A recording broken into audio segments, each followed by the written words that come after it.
Hello, and welcome to the Drug Residue Testing General Requirements 2400 Series Forum presentation. My name is Lisa Roscom.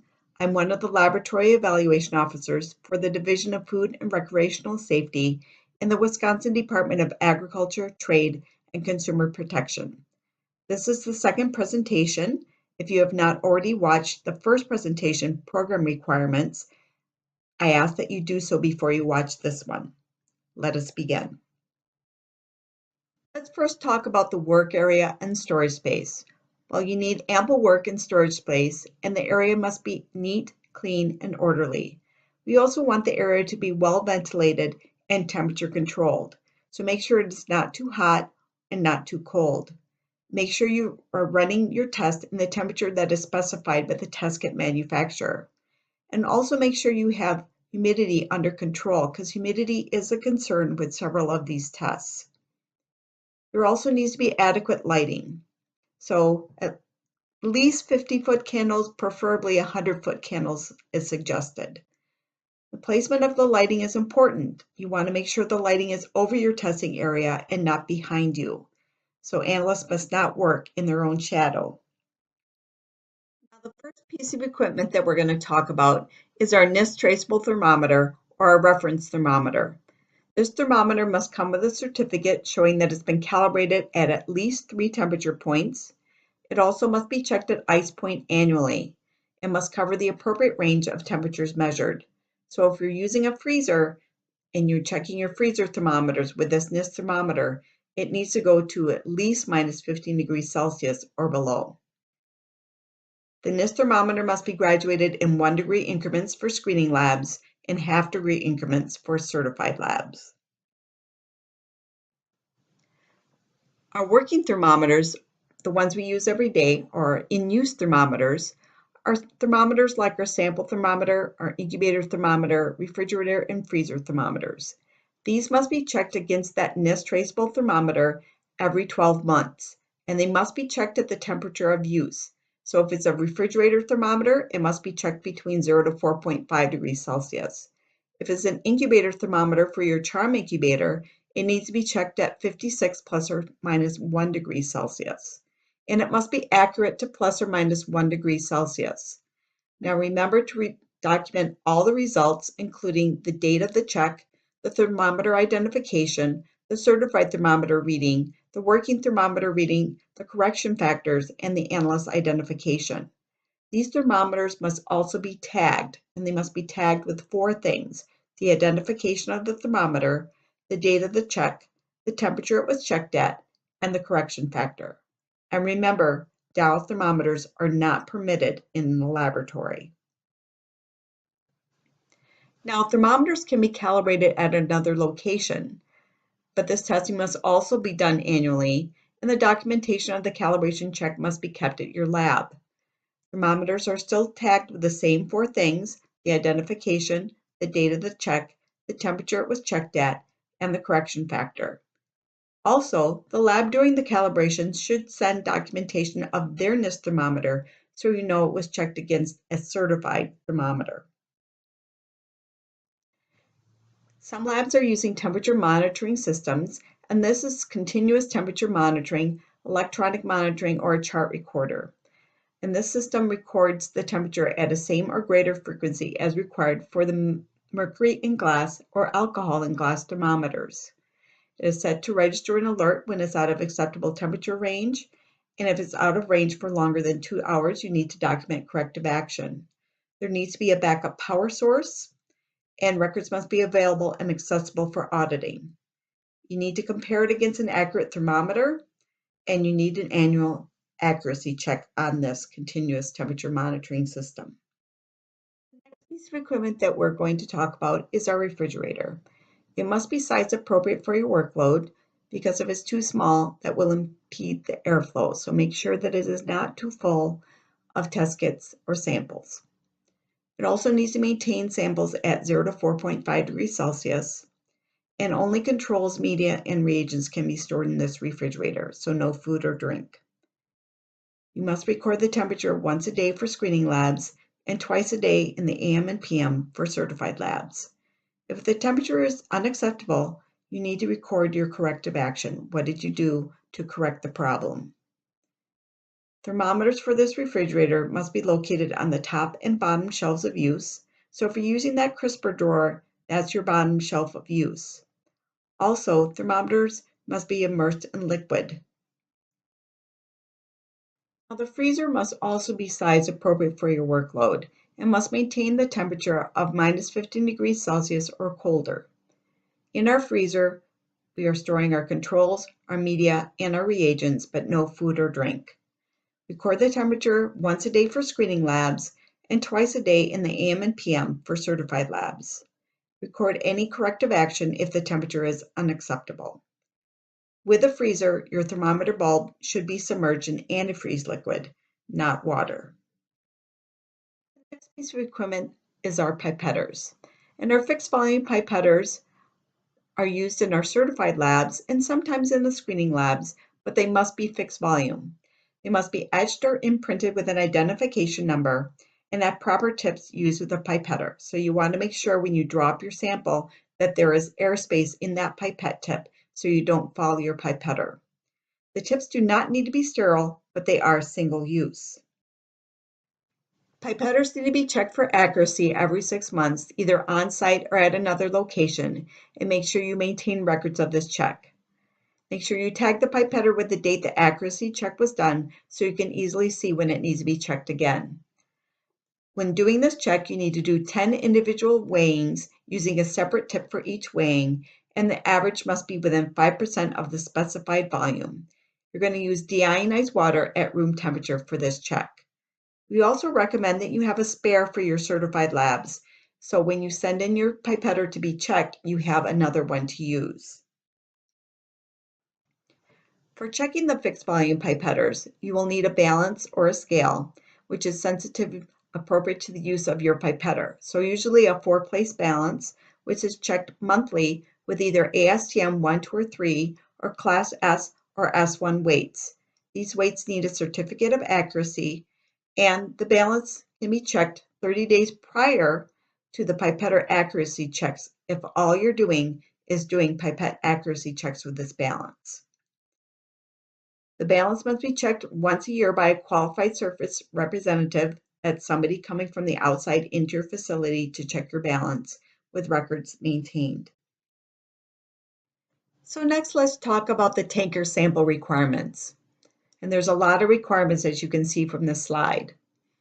So first of all, you're going to take and record the temperature of the tanker and collect a representative sample for testing. Record the time of your sample collection, and at this time you can also take your temperature control. Then you'll want to transport your samples to the lab, making sure that they're protected from contamination and temperature abuse. When they come into the laboratory, you want to test them promptly and record the date and time that you start that testing. You're also going to check and record the temperature of the temperature control. Or you can use the temperature of the tanker as long as it is tested without delay. And what do we mean by without delay? Well, that usually means within 3 minutes of when you've taken that sample. So if you cannot transport the sample to your testing location within those 3 minutes, then you will need to make sure you take a temperature control and transport it with your sample. Remember, the sample temperature in the laboratory needs to be recorded in Celsius, not Fahrenheit. With the producer traceback samples, these should always be accompanied by a temperature control, which is the pilot sample the hauler takes on his load. The sample should not be leaking, and the sample top should not be in direct contact with ice. The sample should not be submerged or floating in water or ice. Now, you can still test the samples if they do not meet these requirements, but you need to document the condition of the samples. We realize the samples still need to be tested. There are several performance tests that we need to do for this program. The first one is running positive and negative controls on each new lot of test kits before the lot is used. This is a suitability check. We recommend doing this test upon receipt of the test kits. Do not wait until you're ready to use the test kits, just in case it does not work and you need to get new test kits from the manufacturer. You can also run positive and negative controls each day that testing is done. That is one of the requirements.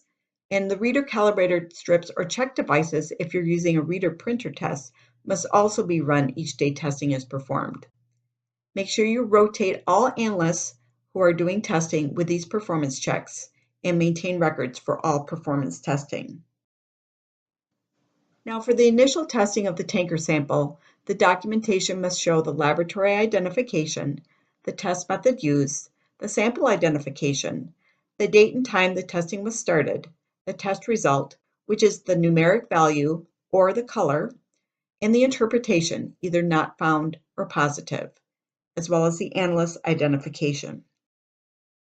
Now, if you get an initial positive, remember the same analyst tests the same sample in duplicate with positive and negative controls using the same test kit. Make sure your positive and negative controls work properly, and if they do, and both duplicates of the sample are negative, the milk can be received and it is reported as not found. But if one or both of the duplicates of the sample test positive, then the tanker is now a presumptive positive and all testing is to be documented. So don't just record the final result. All 3 tests must be recorded. At this point, we're going to start filling out our positive drug residue report form for our presumptive positive load sample. And now our screening test is done and it gets sent to our certified lab. To confirm the presumptive positive sample, the original tanker sample must be forwarded to a certified lab for testing. And if the certified lab confirms the load as negative, the milk can be used. But if the certified lab confirms the load as positive, then the milk must be disposed of and producer samples must be tested. The producer samples must also be tested at the certified lab using the same test that was used to confirm the load is positive. So whatever test the certified lab confirmed the load with, that same test must be used to test the producer samples. And all load confirmation testing and producer traceback testing is to be documented. For reports and records, remember to report a positive result interpretation as POS and not just a plus sign. This is contrary to the 2400 forms, but it does give a clearer indication of a positive result. Also remember to report a negative result interpretation as NF for not found, because it was not found at the safe level. Remember to keep all written records and printouts for at least 2 years, and the legibility of records is very critical. There should be no write-overs or whiteout, no scribble-outs, or anything that will cover up the original result. If you make a mistake, put a single line through the incorrect information, initial it, and write the correct information next to it. Make sure you use the most current version of the positive drug residue report form from October of 2017. Now, sections 1 and 2 are to be filled out by the screening lab, and the original copy of the form must go to the certified lab doing the load confirmation. The screening lab can keep a copy, but the original must go to the certified lab.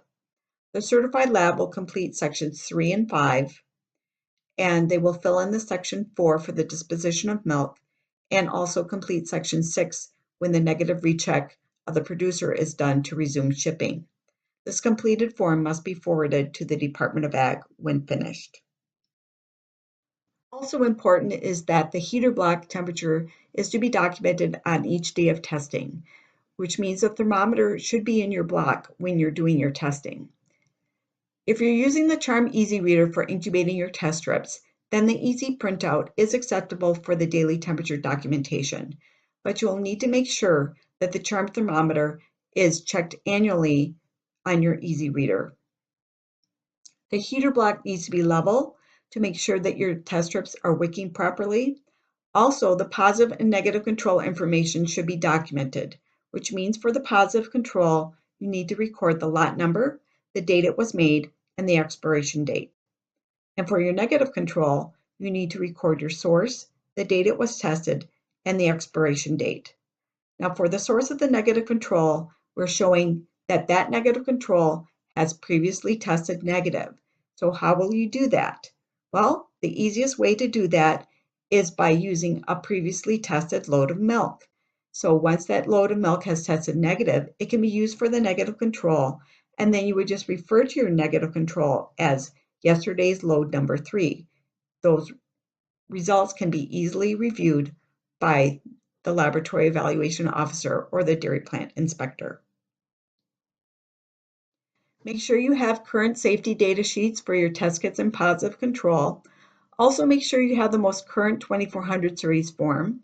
These forms are on the website in part of the packet that you have on the website. The tanker disposal form and the analyst training form. Also, make sure that you have your analyst tested and trained every 12 months. Send this to the LEOs when you have completed that testing. Also, anytime you add or remove analysts, you need to inform the LEOs that you have done so. So this can be done with a quick email to one of the LEOs or to the general LEO mailbox, but you need to let us know within 30 days of when you have added or removed any analysts or if they've had a name change. That is the end of this presentation. Please go on to presentation number 3, which is the test kits.